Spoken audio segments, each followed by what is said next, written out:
muliakan, kepada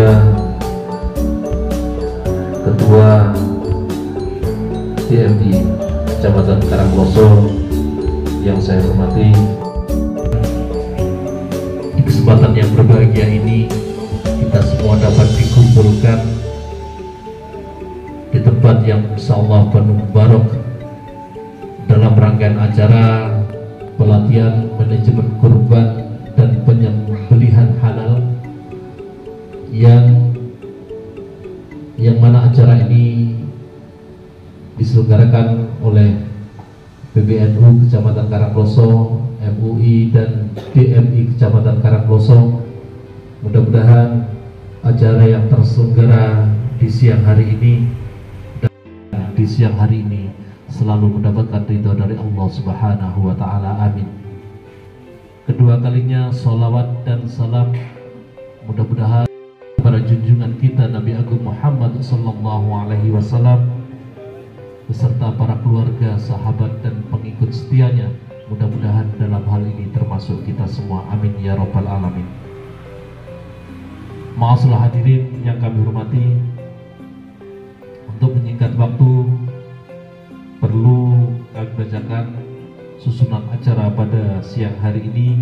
Yang pertama, pembukaan. Acara yang kedua, sambutan panitia penyelenggara acara.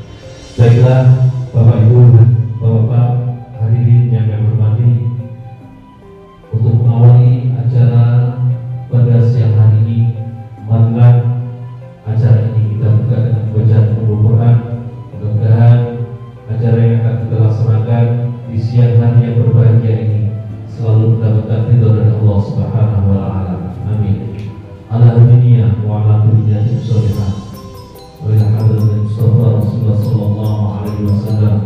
Al-Fatihah.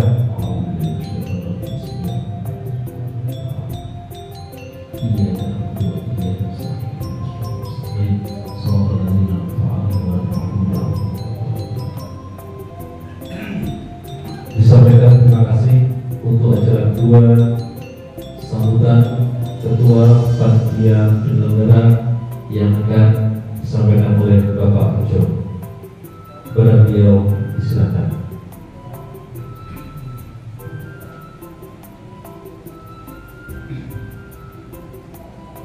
Untuk tamu yang baru datang, monggo Pak.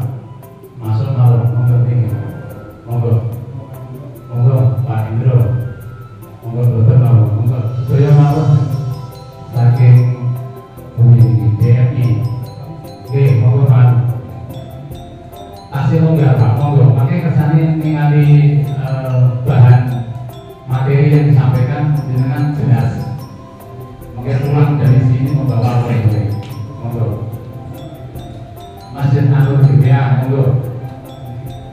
Permata Regensi, monggo Pak masuk. Monggo.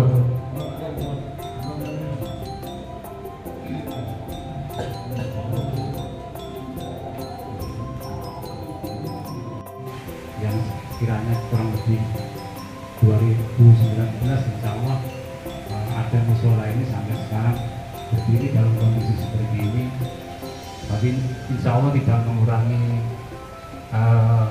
niat kita atau kegiatan kita untuk selalu mengadakan kegiatan-kegiatan yang hampir tiap bulan kita laksanakan. Mudah-mudahan dengan semangat dan petunjuk serta pertolongan dari teman-teman kita semuanya, sahabat, termasuk doa-doa yang soleh wassolihah, amin ya robbal alamin. Baik Bapak-Bapak yang kami hormati, sebelum masuk ke dalam materi perlu saya sampaikan bahwasanya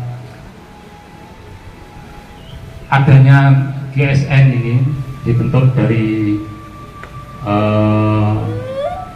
kumpulan atau komunitas yang berawal dari Al-Ustadz Ahmad Muhtar. Beliau adalah orang Juleha, Malang. Melihat situasi, melihat video, melihat gambar, kemudian melihat di lapangan, beliau menyampaikan bahwa sangat prihatin dengan setiap tahun pelaksanaan berkorban, kegiatan hal menyembelih yang sangat kurang ihsan. Kemudian tahun 2000 sampai Papua semua ada kurang lebih sahabat GSN itu kurang lebih 500 ya Gus, kurang lebih 500. Semua itu setiap hari itu di grup itu antusias menanyakan dan saling bertanya tentang ilmu sembelih, kemudian ilmu bilah, ilmu mengasah, ilmu merobohkan sapi, bahkan ilmu mengikat sapi. Semua itu antusias saling bertanya dan saling memberi. Kemudian di dalam grup itu tidak ada yang aneh-aneh, sehingga yang dibahas setiap harinya di grup itu ya tentang itu saja, tetapi sangat menyenangkan. Jadi grup paling aktif yang saya miliki adalah grup GSN atau Golok Sembelih Nusantara. Jadi sangat berbahagia atau saya rasa kebanggaan menjadi grup punya grup sahabat GSN ini, karena di situ hanya beli bilah atau pisau golok sembelih itu di mana saja silakan, yang penting golok itu kualitasnya bagus dan tajam. Meskipun beliau jualan, di samping itu sudah disiapkan kalau dengan ada rezeki berkeinginan untuk memiliki bilah atau golok bermerek dengan GSN, Golok Sembelih Nusantara, dipersilakan. Sekali lagi beliau tidak menekankan untuk membeli peralatan beliau, tapi yang penting edukasi yang disampaikan Anda atau panjenengan semua memiliki bilah atau membeli pisau yang sangat tajam seperti silet itu, sehingga video-video atau pelaksanaan kegiatan panjenengan untuk memotong atau menyembelih sapi itu tidak terlalu lama, tidak seperti menggigit gergaji. Nanti bagaimana keseruannya tentang kalau menyembelih akan beliau sampaikan di acara pemateri nanti. Kemudian saya sampaikan, saya kenal GSN Pak ini tahun 2022, sehingga saya baru bergabung itu tahun 2002. Awalnya saya juga mohon maaf tidak tahu tentang bilah dan sebagainya. Kemudian saya diberikan informasi kepada teman, ayolah coba sekali-sekali ikut belajar di situ. Saya nggak tertarik karena latar belakang saya bukan di situ. Saya inginnya hanya sebagai penonton saja, tapi dengan kejadian yang saya lihat di tempat saya menyembelih sapi itu sangat prihatin. Gol kayak gergaji itu, saya ingat, wah nek kono saya juga kepingin belajar. Dari situ saya gabung ikut daftar pelatihan SBG 1, namanya Sahabat GSN Catering Camp, yang tempatnya latihan ada di Gadang, di ANC Gadang, kemudian bekerja sama hormati pada takmir masjid, tamu undangan yang hadir pada sore hari ini. Syukur alhamdulillah kita aturkan karena kita masih mendapatkan kesempatan dapat ikut dalam acara majelis taklim dengan materi manajemen kurban dan penyembelihan halal. Salawat salam semoga terlimpahkan kepada Nabiullah Muhammad SAW. Yang pertama, kami menyampaikan apresiasi dan terima kasih kepada panitia dan juga owner ini pendiri Pak. Di Pak Mustafa dibilang owner nggak paham. Oh, owner pendiri. Owner GSN Gus Mukhtar. Musola ini termasuk musola yang baru berdiri sekitar 2019. Wakifnya atas nama Pak Abdul Munif. Seingat saya ini di akta Ikrar Wakaf itu tanggal 27 Februari 2020 dengan luas tanah 117. Ya, alhamdulillah ini sudah bagian daripada musola yang diwakafkan atas nama Badan Hukum Nahdlatul Ulama, sehingga nadirnya adalah nadir NU. Ini perlu kita contoh karena dengan nadir badan hukum itu tidak lagi nanti perlu pernah menyembelih kambing. Boleh angkat tangannya. Menyembelih kambing 1, 2, 3, 4, 5, 6, lumayan banyak, ada 66 yang sudah menyembelih sapi, tapi juga menyembelih kambing dan sapi. Oh, lewat 1, 2, 3, termasuk banyak juga. Baik. Nah, ini yang perlu diketahui step by stepnya. Yang pertama adalah pembentukan mental karakter diri seorang eksekutor. Mental kita yang harus kita tanam, kita benar-benar ketika kita tampil itu gak nervous. Kalau kita sudah bingung dengan diri kita sendiri, grogi, banyak orang greget, keren, mantap lah eksekutornya.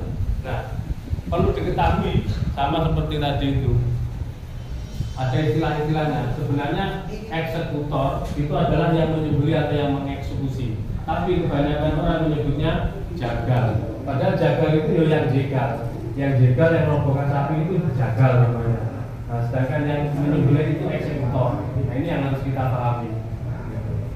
Nah, kita harapannya setelah pelatihan ini dengan semua ini sebagai eksekutornya. Jadi di masjid, tangga, musola sekarang ini banyak sekali yang menerima dan menyalurkan hewan kurban.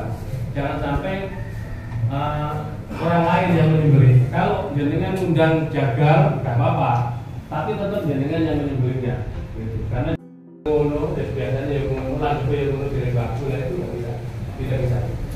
Semua ada pakem standar ukurannya. Gitu. Dari mulai penampilan sudah, selanjutnya APD itu termasuk penampilan juga. Yang perlu saya contohkan di sini, yang saya bawa di depan jenengan semuanya adalah peralatan peraga saya, peralatan sembelihan yang perlu kita bawa. Dari mulai sepatu boot ini penting sekali. Sepatu boot, cari yang depannya ini besi, jangan yang biasa-biasa sepatu boot yang biasanya. Paling selisihnya nggak banyak harganya, tapi fungsinya luar biasa. Apalagi yang batiknya tebal seperti ini batiknya tebal. Di tempat licin, di plisteran, di tackle, bahkan ada lunturan darah atau lumut, ini bisa keset, tidak akan kita kepreset.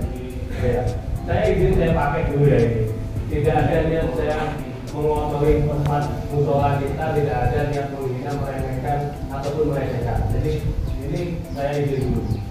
Banyak sekali yang mengomentari miring tentang hal ini, karena nggak ada yang mencontohkan langsung seperti ini di pelatihan-pelatihan. Banyak sekali. Ini mulai materi pengenalan bilang ya. Alat asa itu mulai batu asahan, boning, sarpening, berbagai macam bentuknya. Ada stroping kulit dengan berbagai jenis kulit, tekstur kulit dan kain levis juga. Nah, itu bisa masuk di sini. Terus selanjutnya pisau dan golok juga bisa masuk. Biasanya begitu. Terus honing, sharpening juga bisa masuk dan kita tetap enak berjalan itu enak, no jauh. Kita jalan enak. Terus ketika mau menyembelih, posisi kuda-kuda kita ini sudah ngerem, depan belakang ini benar-benar ngerem, dan itu butuh kuda-kuda. Nah, seorang eksekutor itu ada dua jenis kalau saya bisa gambarkan melihat. Yang pertama, para sesepuh kiai biasanya pakai sarung, ya kan? Pakai sarung, jubah, itu kan langsung tiba-tiba menyembelih, hanya menyembelih saja. Tapi kalau di tempat jenengan sendiri di usia di bawah 50 lah, berarti ini kan berarti benar ya, di bawah usia 50 sebaiknya APD-nya seperti ini. Jadi jenengan jaga juga eksekutornya. Nah itu yang benar-benar eksekutor itu bukan tujuan, ini media. Jabat di kenyal-kenyal. Nah itu beda ya, harus dipahami. Kalau kemarin orang Surabaya itu nyaris terluka tangannya. Oh untung jadi begitu kita suruh teskan, ini belum paham antara tujuan dan media tadi dan alat tadi. Ini stres itu. Pisau golok sudah sangat tajam. Stres begini, sobek pak. Ya tapi alhamdulillah saya stop. Stop. Sobek. Loh, kok bilang sobek? Terlalu kuat, terlalu kuat. Gitu. Jadi kan cuman itu. Terus ya alhamdulillahnya nggak kena. Nah justru dari situ hikmahnya, karena nggak, apalagi kalau dorongnya kurang kuat, kurang cepat atau terlalu cepat, karena ada tempo. Dan ketika sapi ini kurang kencang, begitu dia ini sapi gerak kena sakit sedikit, sapi itu ada refleks kejut, dia terkejut yang sakit, langsung dia bergerak. Ini ditarik gini pun sudah keluar darah nih, begitu gini langsung jelas ini kena. Ini kok jahitan berapa gitu, dia sempat-sempatnya dia foto juga, gitu. Pernah juga temen beli pisau kita, pisau saya selama 2 tahun dia selalu musibah, nggak tahu ya tempat apesnya atau gimana atau kurang jalan apa enggak loh. Jadi selalu kalau ke rumah itu turun ke sekarang juga demikian. Nah ini yang nggak boleh, fanatik itu nggak boleh, jangan selalu kita terlalu fanatik itu nggak boleh. Kalau kita terlalu fanatik ilmu, fanatik guru, nanti kalau ada ilmu masuk baru yang bagus, yang benar-benar efisien, kita itu akan tetap tertuntun dengan pribadi kita, yang susah, yang alot. Ini jangan sampai ini. Nah, karena bila yang 25 bisa untuk menyembelih sapi, 20 juga bisa, paling pendek 18 lah. 18 cm itu bisa untuk menyembelih sapi. Nah, ini pakainya yang 40, 45 gitu. Kadang-kadang orang pesan ada golok yang memang 45 buat apa? Ini membeli sapi. Saya itu tapi bapak-bapak. Ya saya ajukan gabung ke grup sahabat GSM. Pak gabung ke grup sahabat GSM Pak, nambah saudara, nambah ilmu, nambah wawasan. Kadang ada yang mau, kadang ada yang tidak mau. Terserah, kembali ke pribadi masing-masing tadi itu. Mau tetap berhubungan. Tapi ternyata setelah saya selidiki di Jawa Tengah begitu. Lah kadung babain ngono ya tadi. Jadi menyembelih dengan gaya tarik muni seperti orang Jakarta, dikalungkan, langsung ngambrol, itu tidak berlaku di Jawa Tengah. Jawa Tengah begini atau dorong, pakai golok yang panjang, tidak boleh dengan gaya tarik. Nah ini rotok ngedene, yang katakan boleh ini tidak boleh menurut hukum atau menurut adat ini. Nah menurut hukum Islam kan berarti memang nggak oleh adat itu tidak bisa dilangkahi. Yang penting kita kenalkan cara kita yang benar-benar membuka cakrawala pemahaman pemikiran beliau semua. Ini yang harus kita mulai, kita rubah itu tadi, rubah mindset ini yang agak rada abot gitu. Merubah itu sangat sulit. Hayya 'alas shalah.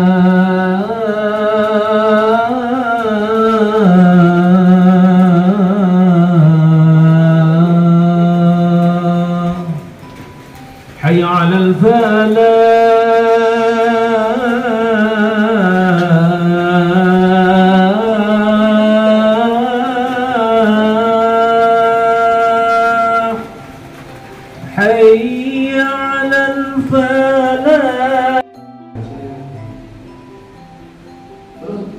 pemasukan juga demikian. Misalkan selesai cuma dilihat-lihat video, terus dimasukkan juga demikian, ditekan punggung bilangnya, pegangnya tetap begini, itu sudah. Kalau waktu prakteknya menyembelih bagaimana? Kalau golok yang seperti ini cukup diselitkan begini Pak, ini sudah cukup. Kalau yang pakai pisau, pakai cantolan, jadi cantolan begini, jadi ini fungsinya sangat luar biasa. Untuk cantolan bisa, pisau bisa. Saya biasanya itu kiri kanan dua, pakai di sini gitu. Karena benar-benar menjaga kepingin sembelihannya tetap iksan, tetap bagus, tidak menyakiti hewan Tuhan. Nah, setelah begini, ketika mau menyembelih, ini tidak dijauh dari sini seperti dari main golok, tidak. Itu kan di film. Langsung jenengan cabut dari sini, orang ketakutan. Bukan orang yang ketakutan. Ini bilahnya, maksud saya bilahnya cepat tumpul. Jadi ini dicabut semua Pak. Setelah gini, genggam, tangan kiri kita, ini cabut. Tetap ditekan punggung bilahnya. Jadi fungsinya ini dijepit, tangan kiri menjepit ini intinya tidak menggenggam serangka bagian depan.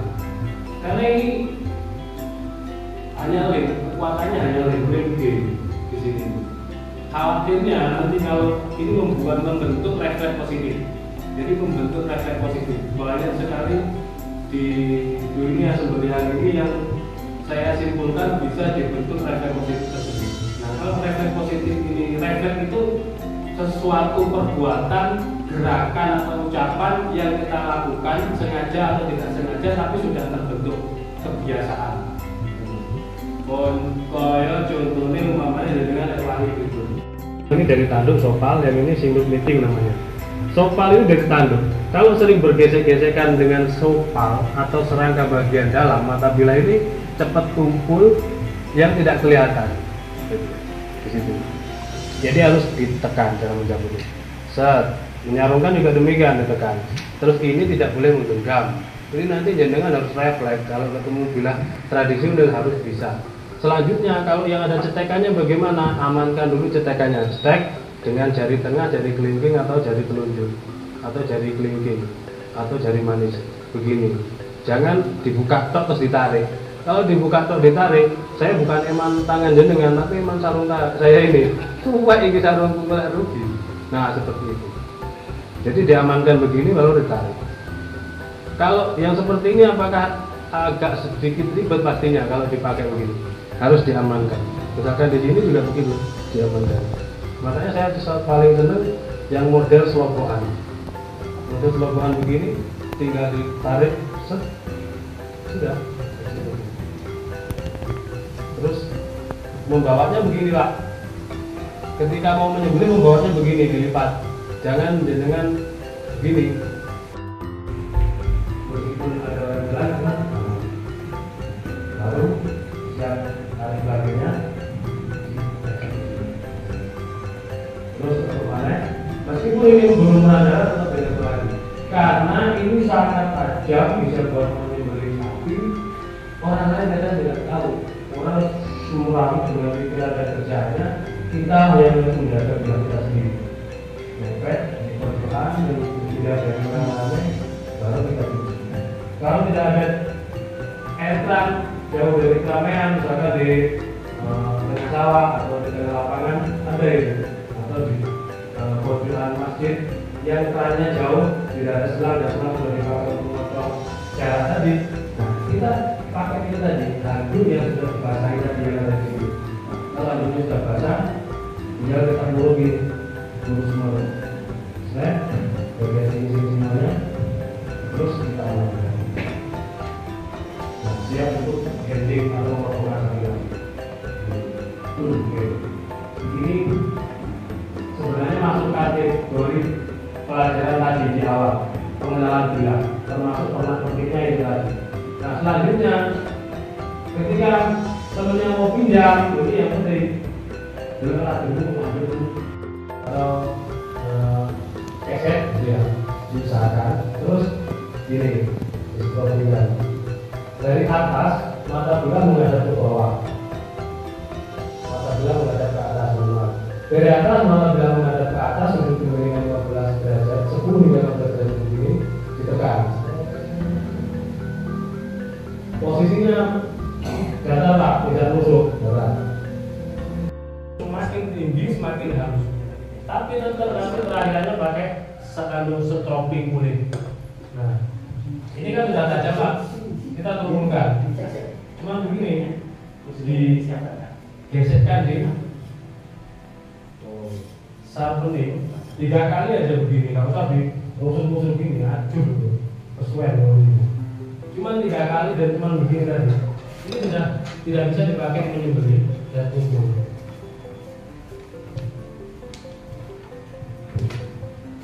Ini sudah tumbul. Sudah tidak bisa dipakai. Sudah melewat semua. Nah ini kalau diraba tangan pasti tahu. Nanti begini kan diraba sudah melewat semua. Nah menentukan menajamkan tadi sudah menentukan. Menajamkannya juga sama, masih alat yang sama.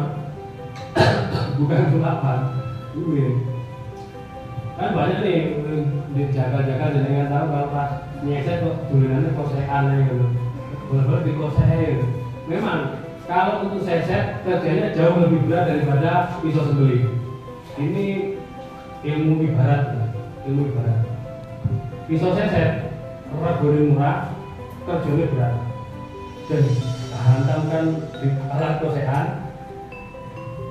bertemu dengan kotoran kulit podo, kecuali jenengan request kuda-kuda, tapi kayak gak mungkin orang request kok sama, itu gak mungkin. Pasti ini sudah kita desain seperti itu memang di setroping. Ini masih ingat ya, sudut kemiringan caranya udah ingat, masih ingat. Nah ini di setroping begini untuk menghilangkan mikrobur yang ada di permukaan mata bilah tadi. Mengasah media apapun ini penting karena ini untuk sembelihan. Kalau untuk seset tidak perlu ini, dengan pas nyeset seret ya langsung kosek. Meskipun di RPH itu juga demikian, meskipun merek bentuk ukuran apapun pisaunya itu sama. Yang ini juga demikian, model bentuknya macam-macam, harga beda-beda. Kembali fungsinya bukan harganya. Ada yang mahal, ada yang macam-macam. Ini juga kan demikian. Bentuk di setroping. Insya Allah tidak ada lagi pertanyaan. Golok yang tajam ini kan saya belinya mahal Pak. Itu buat berapa ekor sapi? Itu tidak akan lagi ada pertanyaan itu. Karena jenengan sudah tahu ilmunya. Selesai menyembelih, dicuci, dilap kering, disetroping. Kalau seperti itu, nanti akan terus tajamnya tetap sama insya Allah sampai terakhir.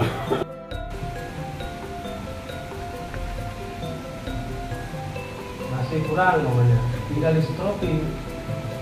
Cari tempat yang nyaman, ditekan. Nah ini yang pas, posisinya begini, tegak, sudut kemiringan. Terakhiran, dorong ke atas, dorong ke bawah. Dorong ke atas, dorong ke bawah. Disilangkan. Disilangkan. Oke. Enggak masalah, jadi malah terlihat sangat afdol sekali. Gitu kan. Sarungnya. Yang penting yang mau tadi itu tahu tekniknya. Set, kalau boleh. Kuda-kuda sudah posisi seperti ini, enak ini. Keseimbangan depan belakangnya enak. Terus tidak tegak begini. Tapi sedikit nekuk. Kalau nekuk ini imbang. Terus ditarik gambirnya, ini bisa banyak sekali. Tarik muni, megangnya juga demikian. Dorong tarik yang saya ajarkan. Dorong tarik. Ini juga begini megangnya. Dorong drop, gini tuh juga begini megangnya. Tergantung kondisinya. Kalau dorong tuh di pangkal dan pakai sarung tangan. Seperti itu. Sampai di sini ada pertanyaan? Di depan. Dari cara di depan, begitu narik, set, sangat dekat dengan mata bilah. yang sangat beresiko, kurang imbang, keseimbangannya berat. Tapi kalau begini, ini enak, ada di sini kepala, terus keseimbangan swipe sampai full, itu tidak perlu. Urat kiri kanan ini muncrat darah, terus yang tengah ini yang koyo selang itu urat nafas, terus ada urat makan, saluran makan. Nah di DP-nya biasanya nggak sampai full, pokoknya muncrat jadi begitu biasanya. Itu karena ada oknum-oknum yang nadai dinding untuk dijual. Ini sangat berat kehidupannya, memberi makan keluarganya dengan makanan yang haram. Manus dinding ini kan haram gimana? Nah, dia menjualnya, dia jual. Bikin petengah ini, bikin petengah pikiran itu, petengah rezekinya semuanya gelap, sehingga ya susah ini. Padahal kerjanya berapa? Resiko robor sapi itu kan ketendang, kotor, capek, malam-malam lembur. Terus nggak seberapa. Satu kaleng yang 20 kilo ya, saya segini itu. Nah, ini udah 20.000. Dan itu dia harus nyampuri garam dengan air setempat, penuh, kental. Saya digodok Pak, modal mancur baru dicus gitu, keluarlah kaleng ini. Berarti belum terpotong, belum tuntas. Tapi kalau teman-teman saya pahamkan, pokoknya sampai cak gitu. Karena kan kenceng, biar itu langsung. Wes resikoan, begitu terpotong biasanya tergantung sapinya. Kalau sapinya siang atau sore atau ya faktor juga. Ada sapinya sehat juga faktor. Nah itu nggak keluar nya. Kalau sehat nggak mesti. Nah kadang-kadang si anak yang nadai dinding ini dia kerja berat naleni. Kalau ini kan kita bantu nih. Nah, ini Mbak Jo bantu mengikat. Materi selanjutnya yaitu heading yang akan disampaikan oleh Mbak Jo. Waktu dan Mbak Islam. Kita ketahui yang pertama adalah kita sebelum melaksanakan kegiatan tersebut menyiapkan alat peralatan yang akan kita gunakan apa saja, khususnya tentang heading.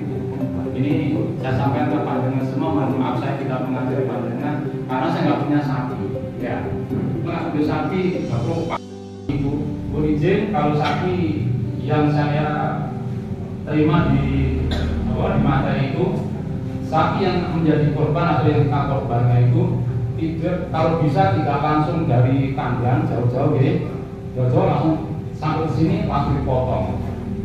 Itu ada sedikit mereka nervous stres ada kaget dia rasa tempat puasakan, harusnya dipuasakan gini, tidak makan, dikasih makan itu sekitar jam 10 itu berhenti makan. Kalau minum paginya ya kasih minum saja, kemudian paginya jangan kasih makan lagi Pak. Kalau kasih makan lagi mulai dari sore malam pagi makan, nanti kekenyangan. Yang terjadi apa kalau sudah kekenyangan? Begitu kita potong terus, karena kekenyangan dia akan keluar kotorannya, itu yang terjadi. Apakah nggak boleh? Ya boleh, tapi itu kan menjadi akhirnya dagingnya campur yang disampaikan tadi Ustadz Bosi tadi, itu sebagian bisa campur dengan kotorannya. Oleh karena itu yang disampaikan oleh pemateri waktu saya mengikuti EGL 1, sapinya dipuasakan makan.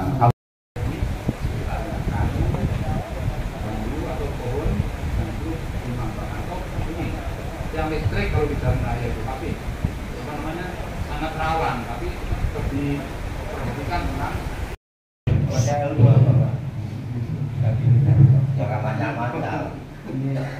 kita ibaratkan kali ini sudah nempel di ring ya. Mohon diperhatikan Pak. Hanya mengingat-ingat kembali dengan biar ini kita ibaratkan sudah nempel di ring. Kemudian kaki yang ada di atas ini kita tarik, ulangi, tarik, masuk tarik lagi, grogi.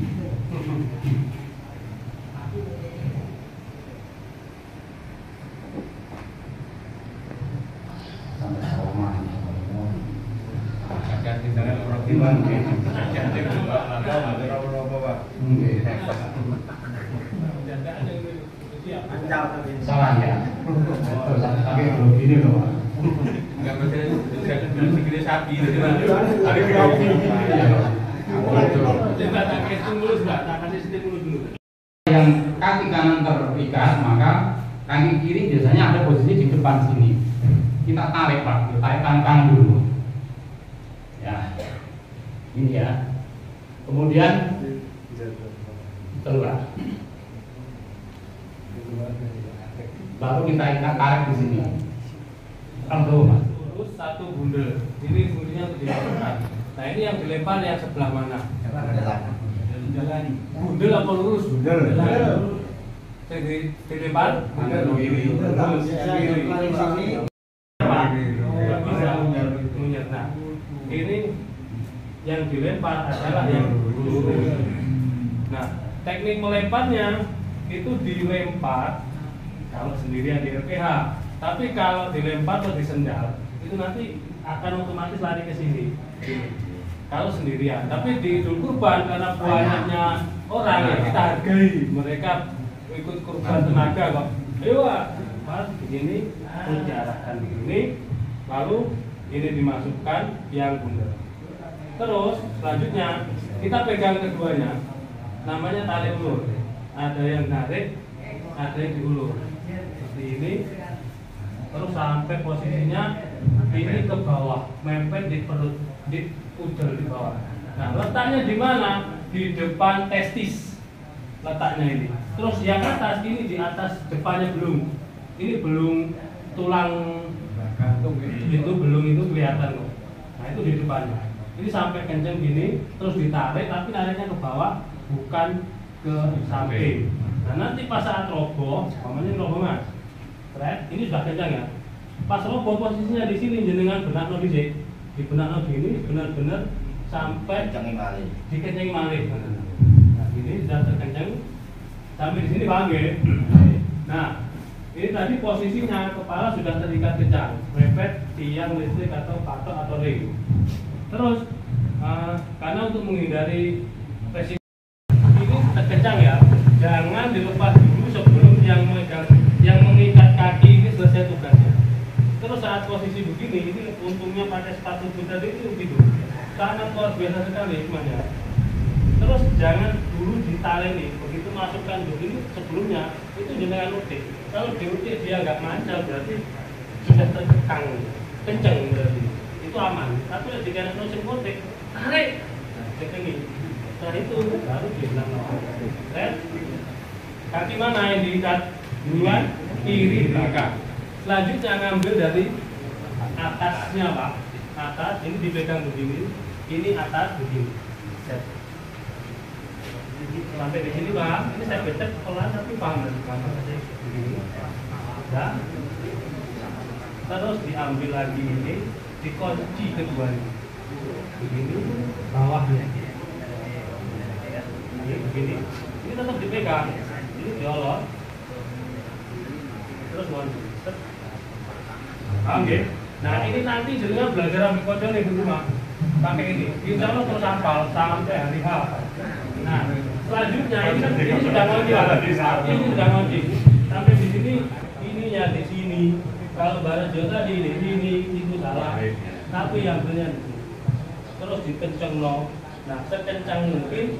Kalau sapinya gede pakai sepatu. Ini fungsinya sepatu. Dan jenengan akan imbang karena ini narik, ini posisinya imbang dan tidak akan mungkin bisa nyatu karena gede tapi yang setidaknya jenengan bisa kenceng banget itu. Begini bisa langsung atau lebih amannya kalau sapinya nyelintang jenengan kunci sampai di sini paham ya, ambil ini mutarnya di bawah. Jadi saat ngambil set ini di bawah set kenceng. Terus ini dipegang begini, ini diputar, dikunci. Dan ini sudah ngunci. Nah, saat ngunci begini, jadi ngambil sini, ini nggak akan bisa tendang, ini udah ngerti di sini posisinya, sekencang mungkin sampai meter, tapi nggak bisa nyatu, nggak bisa meter dengan kaki dua yang belakang. Selanjutnya ngambil kaki yang bawah yang sebelah kiri depan, itu begini juga, tidak dari atas tapi dari bawah. Set begini, ambil dengan kaki, set begini, nyatu, tidak. Begini terus dikunci keduanya bisa, satu gini juga bisa. Kalau satu dulu begini kunci atau langsung keduanya. Kalau keduanya ke sini nggak lari begitu. Kunci kenceng terus di sini terakhirannya. Sampai di sini Pak. Memang tidak ada patok ini meskipun tidak sama seperti ini. Ini dibuat fleksibel, kenapa? Karena untuk biar bisa gerak ke depan dan ke belakang. Ini untuk talinya. Juga bisa dipoto untuk melihat supaya apa namanya. B. Ini yang di kaki kiri dan di kepala.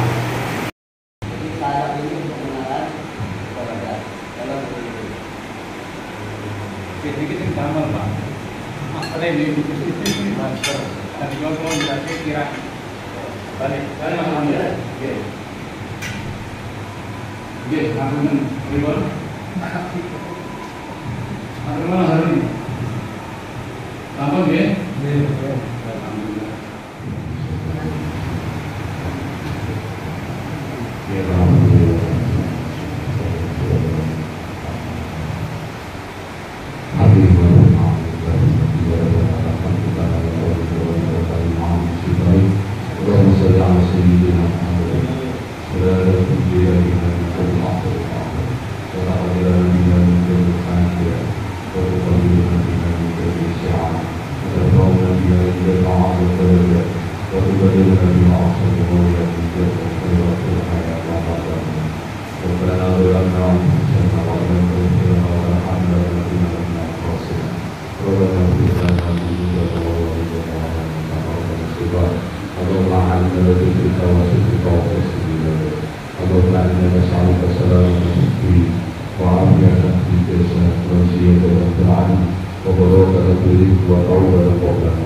warahmatullahi wabarakatuh.